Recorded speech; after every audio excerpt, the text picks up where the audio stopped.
alors qui n'est peut-être pas le verrier, peintre verrier, maître verrier le plus connu, mais effectivement il a tout de même été cité tout à l'heure par Jean-Pierre Blin. Il figure parmi les artistes de la première moitié du XXe siècle et même jusqu'aux années 1970 à avoir réalisé des vitraux.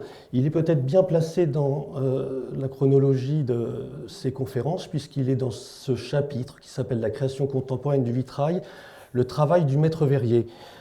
Parce qu'il est effectivement une personnalité qui va réellement travailler la matière, mais il va être en fait à la fois un peintre et un maître verrier. C'est un artiste du XXe siècle qui a employé un matériau bien particulier qui est la pâte de verre pour réaliser donc des œuvres artistiques. Il a consacré les 30 premières années de sa vie professionnelle, qui correspondent aux 30 premières années du XXe siècle, à réaliser d'abord des objets d'art en pâte de verre. Puis il va adapter sa technique au domaine du vitrail, donc en produisant à partir des années 30 des vitraux en pâte de verre sertis de ciment. Donc dans ce domaine, l'originalité de sa démarche, c'est de maîtriser toutes les étapes de la confection d'un vitrail, notamment celle de la confection des couleurs, pour développer donc une œuvre unique, personnelle, originale dans l'art du vitrail, et qui est caractérisée à la fois par des effets de matière très forts, que je vais essayer de vous montrer, et également une palette de couleurs très vives, denses, éclatantes, et qui se révèle comme souvent bien sûr à la lumière, mais encore plus avec la pâte de verre. Cette notion qu'il est à la fois cartonnier, peintre verrier, maître verrier est très importante parce qu'il, je le répète, maîtrise vraiment toutes les étapes de la confection d'un vitrail et ça lui fait une certaine originalité. Alors avant de vous présenter vraiment ce maître verrier, je voudrais d'abord revenir sur ce qu'est la pâte de verre et peut-être aussi vous évoquer quelques autres personnalités de la fin du XIXe siècle et du début du XXe siècle qui ont employé ce matériau. Peut-être d'abord, qu'est-ce que la pâte de verre ? C'est un matériau, et comme tous les matériaux, donc, elle est utilisée pour construire, façonner, fabriquer des objets ou des éléments d'objets. C'est un matériau dit qui appartient à la famille des matériaux minéraux, c'est-à-dire qu'elle est principalement composée, comme la plupart des verres, de silice, qui est le vitrifiant, de soude ou de potasse, qui est le fondant, et de chaux. En réalité, pour François d'Écorchemont, on parle de pâte de verre, mais si on était un peu plus puriste, on parlerait de pâte de cristal, parce que son matériau est aussi composé de plomb qui compose le cristal. Et c'est important pour arriver à la qualité de la matière à laquelle il veut arriver. Et bien sûr, il y ajoute des oxydes métalliques qui apportent les différentes colorations. Ensuite, la pâte de verre se différencie des autres types de verre par une mise en œuvre très originale qui consiste à mettre en forme des morceaux de verre concassés ou broyés en poudre, parfois agglutinés en pâte par un liant. Et ces morceaux de verre sont disposés à froid dans des moules, en matériaux réfractaires, puis recuits à environ 800 degrés.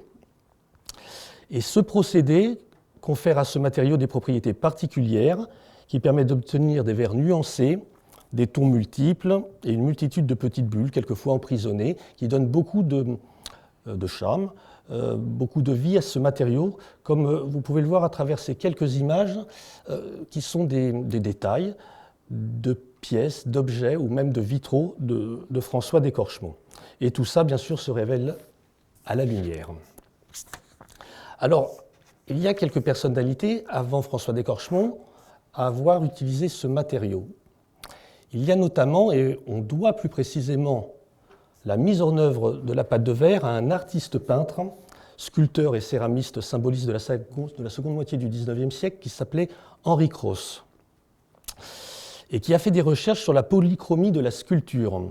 Et c'est en faisant ces recherches qu'il va être amené à inventer en 1883 ce matériau, qu'il va lui-même nommer la pâte de verre.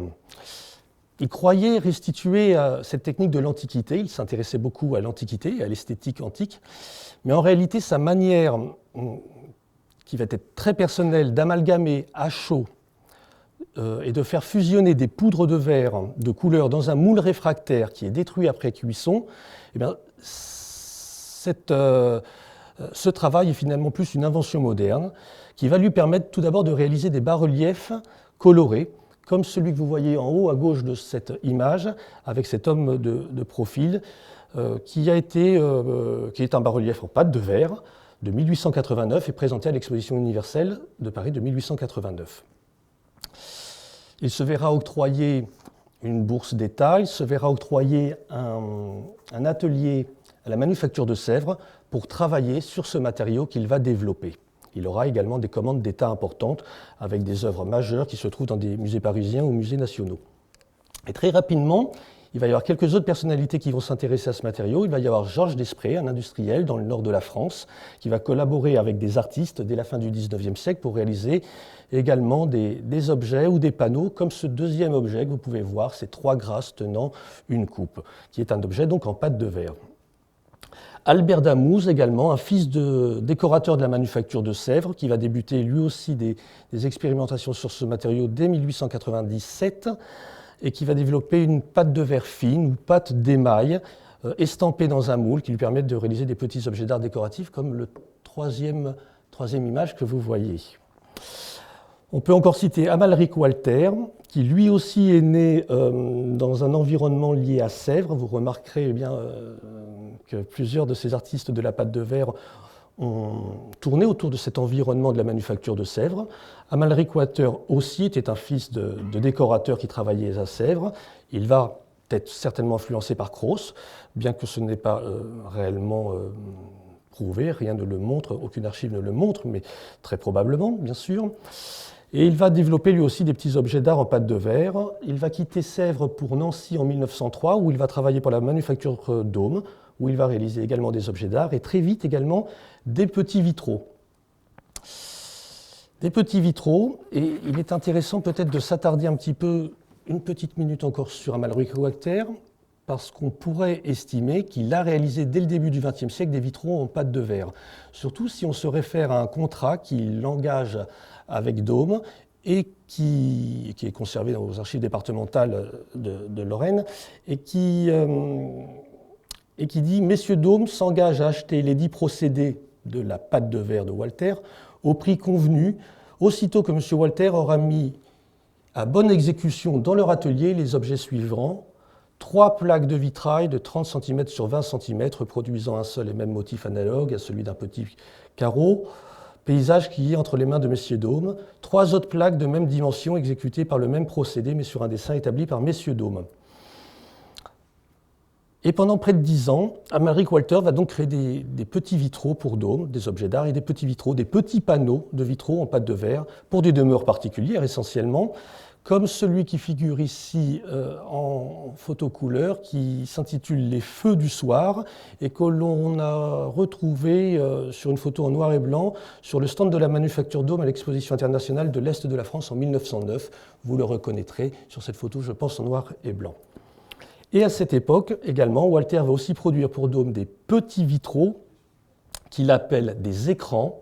Ils sont formés d'un seul panneau en pâte de verre monté en pare-feu dans une monture en bois ou en métal et représentent des paysages. C'est la dernière image que vous voyez sur cette diapositive. Eh bien, 20 ans plus tard, au début des années 30, François d'Écorchemont va s'orienter vers le domaine du vitrail et il va lui aussi commencer à créer des petits vitraux montés en pare-feu, comme cette dernière image. Alors, venons-en maintenant, après ce petit détour pour le replacer François d'Écorchemont dans un contexte, venons-en à François d'Écorchemont. Il est effectivement important de replacer ce contexte parce que François d'Écorchemont est plus lié à une filiation liée à ces artistes que je vous ai présentés précédemment qu'aux autres peintres et maîtres verriers qui ont pu être cités précédemment. Il se sent donc plus dans une filiation liée aux arts décoratifs qu'au monde du vitrail, même s'il va y venir progressivement. François d'Écorchemont naît à Conches en Ouche, dans l'Eure, en 1880, où il passe les 12 premières années de sa vie auprès de ses grands-parents qui sont des ébénistes d'art et des passionnés d'antiquité et qui vont lui apprendre le dessin très jeune. Le petit dessin que vous voyez en haut à gauche est un dessin qu'il a fait à l'âge de 11 ans. Ensuite, il part à Paris où il retrouve ses parents poursuivre ses enseignements. Son père, Émile d'Écorchemont, est un sculpteur qui donne également des cours à l'école des arts décoratifs. Lui-même va s'inscrire à l'école des arts décoratifs en 1895, il va y apprendre le dessin, il va y apprendre la peinture. Mais il revient régulièrement en Normandie, dans sa famille, et il peint. Et il peindra tout au long de sa vie. Et il peint notamment donc à cette époque des paysages comme ce tableau des Sources du Rouloir qui est du début du XXe siècle. À la même époque, et au moment où il sort de l'école des arts décoratifs, il se tourne vers la reliure, il se tourne vers la sculpture, et en 1903, vers la pâte de verre, un peu en même temps qu'Amalric Walter, qui part à cette année-là à Nancy, chez Daume. Et il va découvrir cette pâte de verre de manière empirique. Lui-même va le dire plus tard dans un texte autobiographique. Il dira « En 1903, nous commençons nos recherches sur la pâte de verre. J'insiste sur le fait que je n'ai jamais appris le métier de verrier. Je n'ai jamais été élève, ni employé, ni artisan dans aucune verrerie. » C'est vraiment de manière empirique qu'il va découvrir ce matériau. Et pendant 30 ans, tout d'abord, il va produire des objets d'art dans son atelier de Conches. Dans un premier temps, des pâtes de verre fines, estampées, légèrement translucides, estampées dans un moule.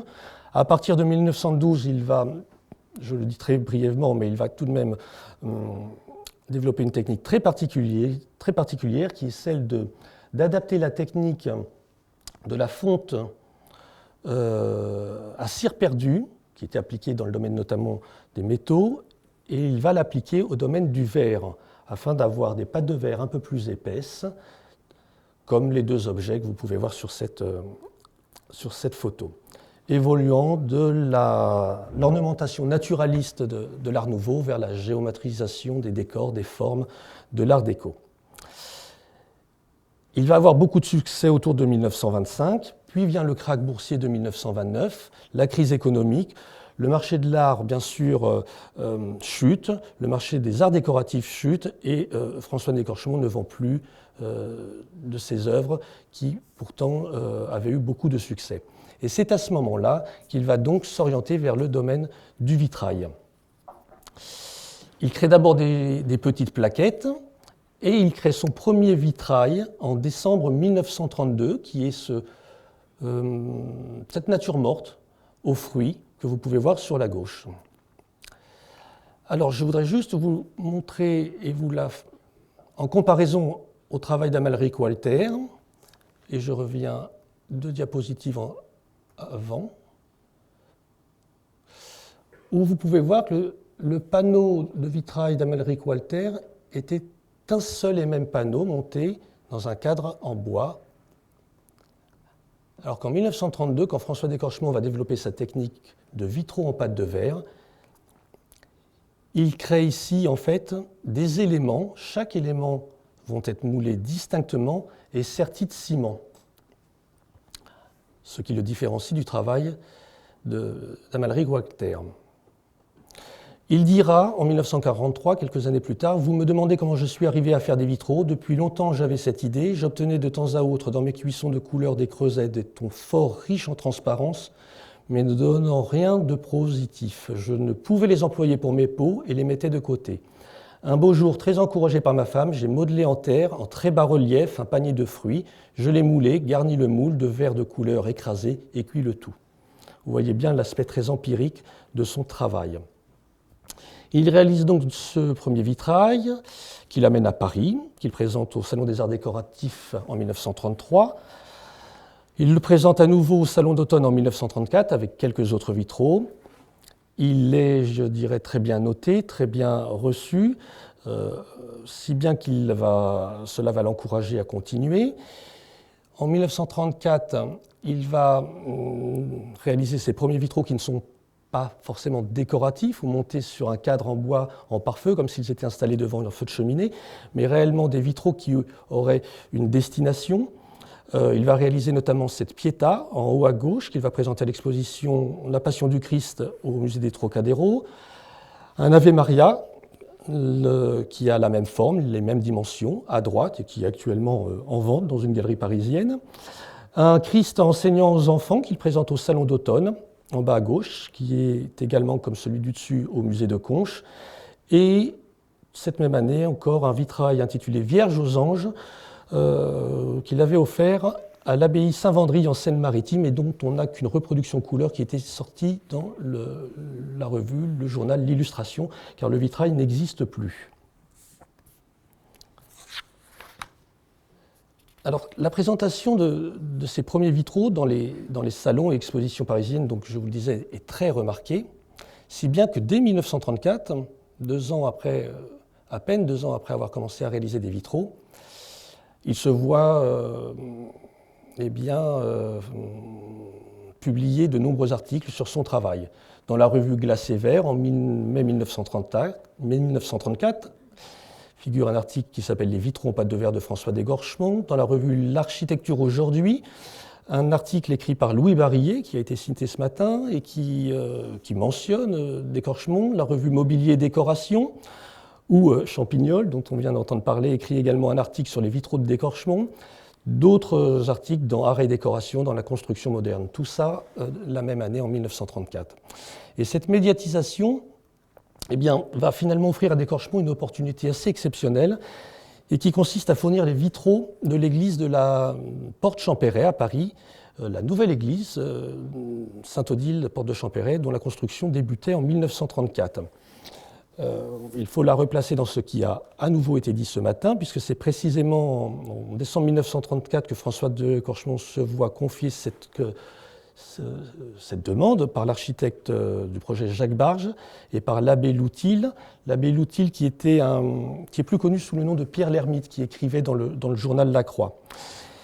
Et cette demande s'inscrit dans ces chantiers du cardinal qui ont été évoqués et qui ont commencé en 1931, qui consistaient à produire plusieurs églises aux portes de Paris, dans la première couronne, afin d'évangéliser les banlieues ouvrières, de montrer l'engagement social de l'Église dans ces nouvelles banlieues.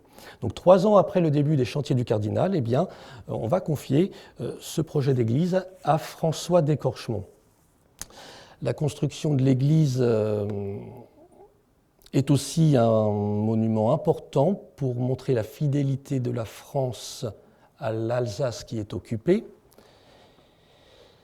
Elle est donc consacrée à Sainte-Odile, la sainte patronne de l'Alsace, et elle prévoit 3 grandes verrières d'une centaine de mètres de carré chacune, qui évoquent donc la vie de Sainte-Odile au centre, mais également celle des grands saints de France autour des archanges Michel et Raphaël.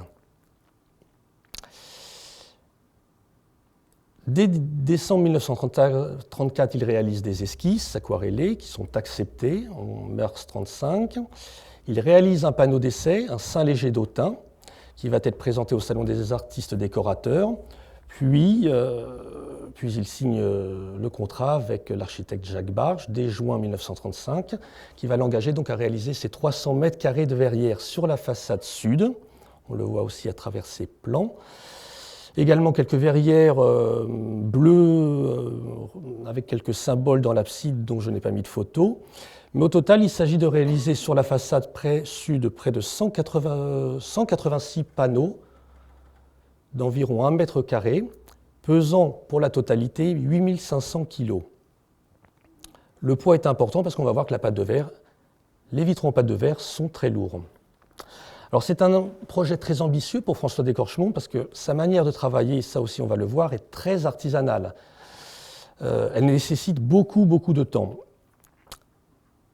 Et jusqu'à maintenant, il n'avait réalisé que quelques petits vitraux décoratifs ou présentés dans des expositions. Aucune réellement encore présentée dans un édifice ou prévue pour un édifice. Alors ce nouveau projet va l'obliger à construire des nouveaux fours, va l'inciter à employer des collaborateurs, ce qu'il n'avait pas l'habitude de faire, c'est quelqu'un qui travaillait essentiellement seul. Mais le chantier va prendre du retard, il était prévu que cela se finisse en décembre 1936, un peu avant l'exposition internationale de 1937. Ça va être très long, ce chantier va juste être fini pour juin 1937, au moment où commence une exposition d'art sacré justement à Sainte-Odile, au moment où Sainte-Odile sera inaugurée. Et donc tous ces retards ne vont pas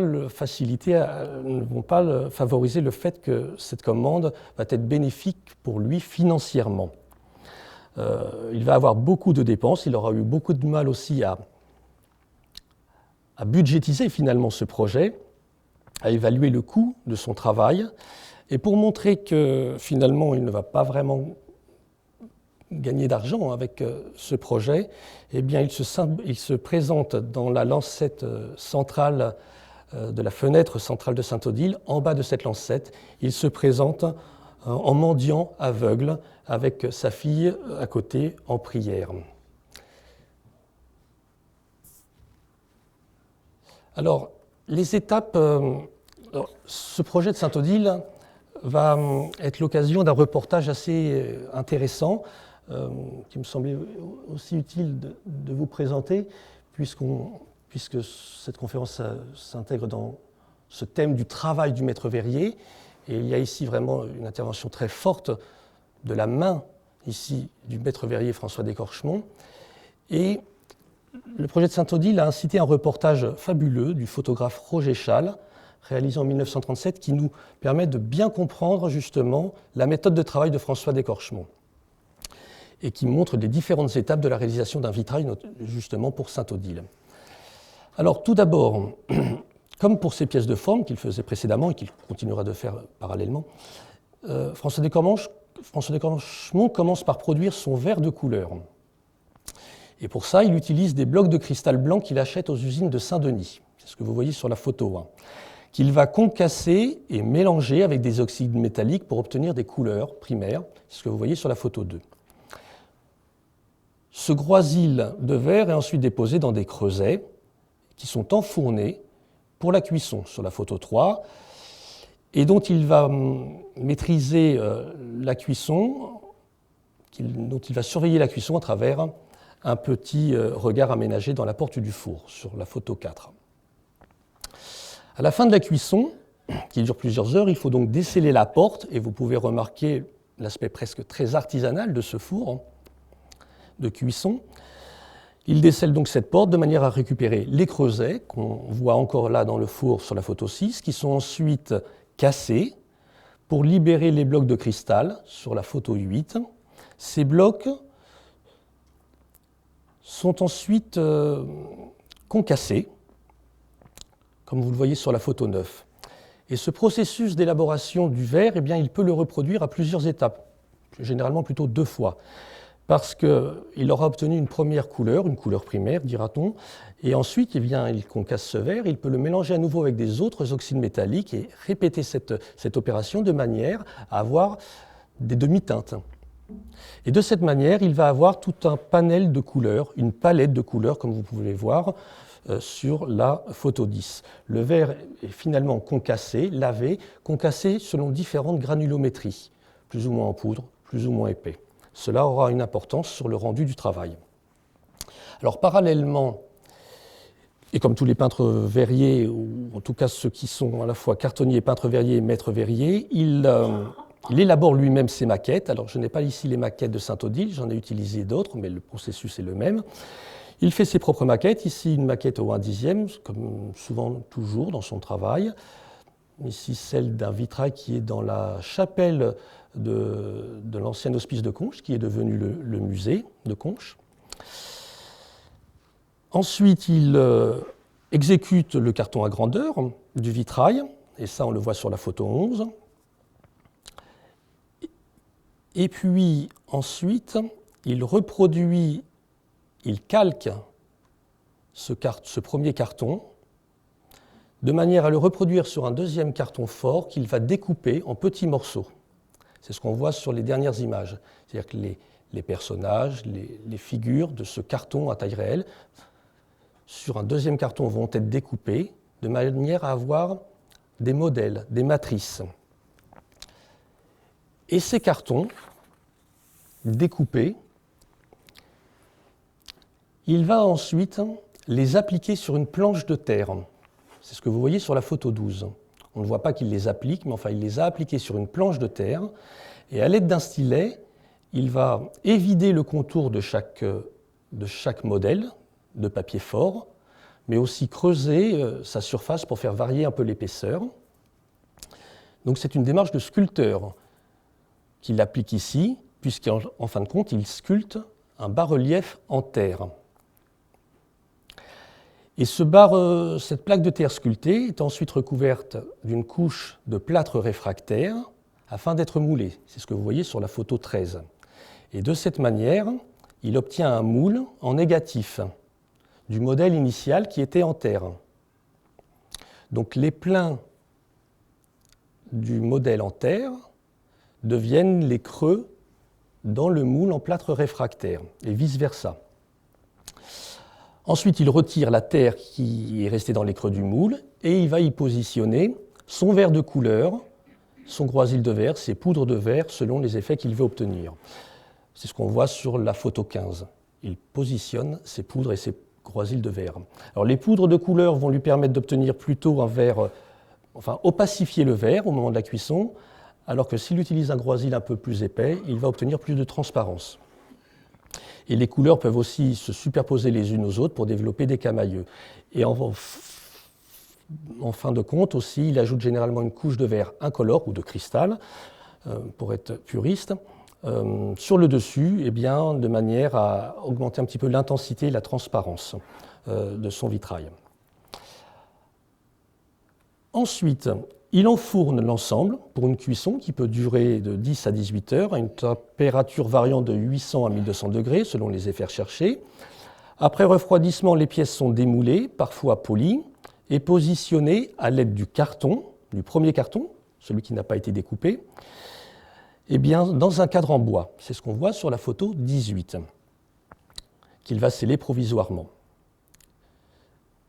Et de manière ensuite à pouvoir avoir une bonne vision de ce vitrail sur l'image 19 et également sur les images 20 et 21 où il les positionne à la lumière pour bien se rendre compte du rendu avant de sceller définitivement ces éléments de verre avec du ciment et de noircir son réseau de ciment.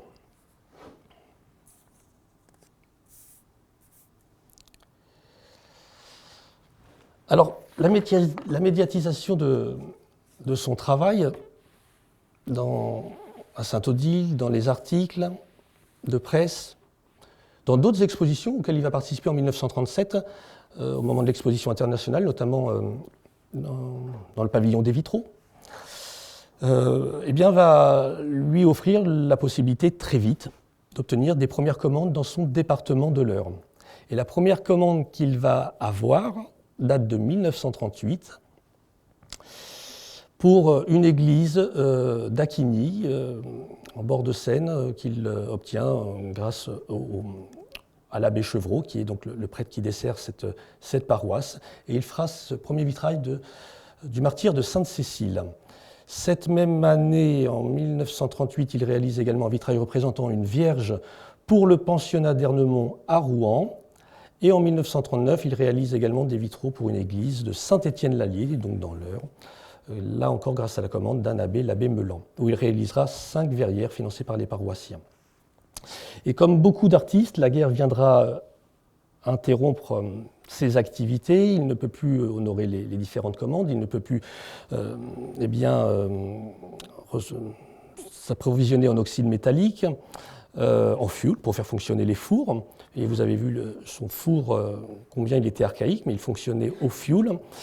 Mais il va tout de même pouvoir réaliser pendant la période de la guerre un autel qui va être décoré de panneaux de vitraux en pâte de verre. En 1942 et 1943 pour l'église de Passy-sur-Eure.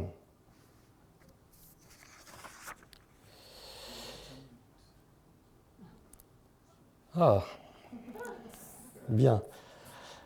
Alors je vais vous montrer un peu maintenant, peut-être un peu plus un défilé d'images que j'évoquerai, que je présenterai un peu moins, mais pour vous dire tout de même qu'après la guerre, il va se voir confier de nombreuses commandes. Son activité donc va reprendre. Il va faire des vitraux pour une église qui s'appelle Saint-Denis d'Augeron, également des vitraux de Ménesqueville. Donc je défile ici quelques images. Également pour Étrépagny, dont le chantier durera près de 15 ans, ce qui ne l'empêchera pas de réaliser des verrières pour d'autres églises parallèlement. Et au total, il réalisera près d'une trentaine de verrières pour des édifices cultuels ou pour des bâtiments civils dans l'Eure, qui sont répertoriés ici sur cette carte. Quelques vitraux également dans le Cantal, en Bretagne, en Basse-Normandie, mais il va surtout bénéficier des commandes qui vont se passer dans le cadre de la seconde reconstruction normande et des dommages de guerre qui vont permettre, par le biais du ministère de la Reconstruction, de diffuser des crédits permettant donc la réalisation de nouvelles verrières dans les églises endommagées. C'est le cas ici pour l'église de Berville-la-Campagne, dont l'église a été totalement détruite et qui a été reconstruite avec les matériaux d'origine. On le voit à l'extérieur, mais à l'intérieur, elle a été faite de manière moderne par l'architecte Novarina, qu'on a vu passer ce matin, puisqu'il était également l'architecte de l'église de Passy, du plateau d'Assy. Et il réalisera les verrières de Berville-la-Campagne avec ces très beaux bleus qui étaient très appréciés dans le travail de François Desgorchemont. Dans le cadre des dommages de guerre également, il fera de nombreuses églises, bien sûr, mais autant pour Berville-la-Campagne, le projet a été assez rapide, puisque l'église était totalement détruite, et dans le cadre de la reconstruction, les subventions sont arrivées rapidement. En revanche, pour l'église de Sainte-Marthe, notre petite église dans l'Eure, et qu'on connaît bien, qui a été très bien étudiée, on sait aussi que les commandes vont être beaucoup plus longues à arriver parce que seules les verrières auront été soufflées par les bombardements, l'église n'aura pas été détruite et donc les crédits vont arriver beaucoup plus lentement pour à nouveau vitrer cette église. Et puis ce qui est intéressant dans cette église aussi, c'est de remarquer que les vitraux qui s'échelonnent, dont la réalisation s'échelonne entre 1955 et 1960, montrent quelques différences que je vais vous expliquer brièvement et qui sont que jusqu'à 1957, 57, François Desgorchemont s'approvisionnait en cristal incolore aux verreries de Saint-Denis pendant plus de 50 ans. Mais ces verreries de Saint-Denis ferment à cette époque-là, en 1957. Il va donc devoir trouver un nouvel approvisionneur. Et il va alors s'approvisionner auprès de la manufacture d'Aume, qui, à cette époque-là, s'oriente vers le domaine du vitrail. Il va donc leur acheter du cristal incolore.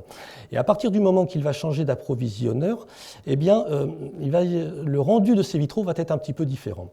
Et sur la partie gauche de l'image, vous voyez des vitraux qui ont été réalisés en 1955-56 pour cette église de Sainte-Marthe, avec des très beaux bleus, comme il avait l'habitude de faire. Et après, le rendu sera beaucoup moins intense, beaucoup moins dense. Les couleurs seront beaucoup moins fortes quand il va commencer à s'approvisionner auprès de la manufacture d'Aume. Voilà, je dirais aussi qu'il a donc eu quelques commandes civiles, comme ces vitraux pour l'Agence de crédit agricole d'Évreux, avec deux vitraux qui montrent combien le Crédit Agricole était un partenaire de la reconstruction du pays, en demandant une iconographie particulière, celle d'une France qui se remet au travail. Ces vitraux étaient installés dans le hall d'entrée de l'Agence du Crédit Agricole d'Évreux, jusqu'au moment où il ne plaisait plus aux directeurs successifs qu'ils aient été déposés et qu'ils aient trouvé finalement une place définitive au musée de Conches. Des vitraux pour les villes jumelées de Conches, par exemple, aussi, avec plutôt ici les maquettes que je vous présente. Le vitrail d'Ollendorf existe toujours, celui de Rhodes, nous n'en savons rien. Des vitraux pour des édifices, pour des mairies, notamment avec le vitrail de gauche qui présente les monuments de la ville de Conches, qui avait été commandé en 1962 par la ville pour vitrer une fenêtre de la mairie. Et également un vitrail représentant Saint-Louis qui avait été commandé par la ville de Passy-sur-Eure pour être dans le hall d'entrée de cette mairie et où il se trouve toujours. Des vitraux pour particuliers aussi, qu'ils soient religieux ou non, avec cette Sainte-Foy de Conches de 1938 qui est restée très longtemps dans une famille conchoise et dont on a découvert l'existence. On connaissait l'existence par le biais d'archives, de maquettes, mais on ne savait pas où il était. Finalement, ce n'est que très récemment que nous avons appris où il est. Et donc je me permets de dire que nous avons actuellement lancé une campagne de souscription pour l'acquérir. D'autres vitraux, ici Saint-Paul, Saint-Maurice, un autre Saint-Louis, qui sont actuellement présentés au musée, qui avaient été faits pour des particuliers, comme ce dernier vitrail des Mouettes qui avait été fait pour une salle de bain d'une personne habitant à proximité de Conches. Je n'aborderai peut-être pas la question de la conservation-restauration des vitraux de François d'Écorchemont, qui pose pourtant un vrai problème, car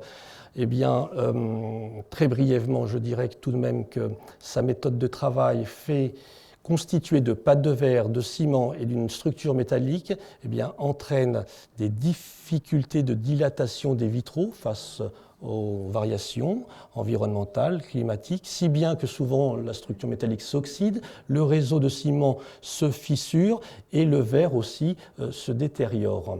La cuisson très artisanale participe aussi à cette dégradation du verre et encore plus dans les parties inférieures du vitrail à cause du poids et qui verticalement entraîne des fissurations importantes sur le bas des vitraux. C'est le cas de ce vitrail de la Pietà que je vous ai présenté en début d'exposé, qui date de 1934, qui est resté toujours dans la famille de l'artiste, présenté sous un auvent, à proximité de son atelier, qu'on peut voir sur ce tableau des années 1950, peint par François d'Écorchemont. Je rappelle qu'il a peint tout au long de sa vie. Ce vitrail, nous avons fini par le racheter à la famille. Il a été très abîmé. Il a donc été restauré dans le cadre d'une étude aussi effectuée par le laboratoire des monuments historiques pour bien étudier justement ces problématiques de conservation, restauration des vitraux de François d'Écorchemont. Et je terminerai sur le fait que donc ce vitrail est maintenant présenté au musée du Verre qui porte dorénavant le nom de cet artiste de Conches. Merci.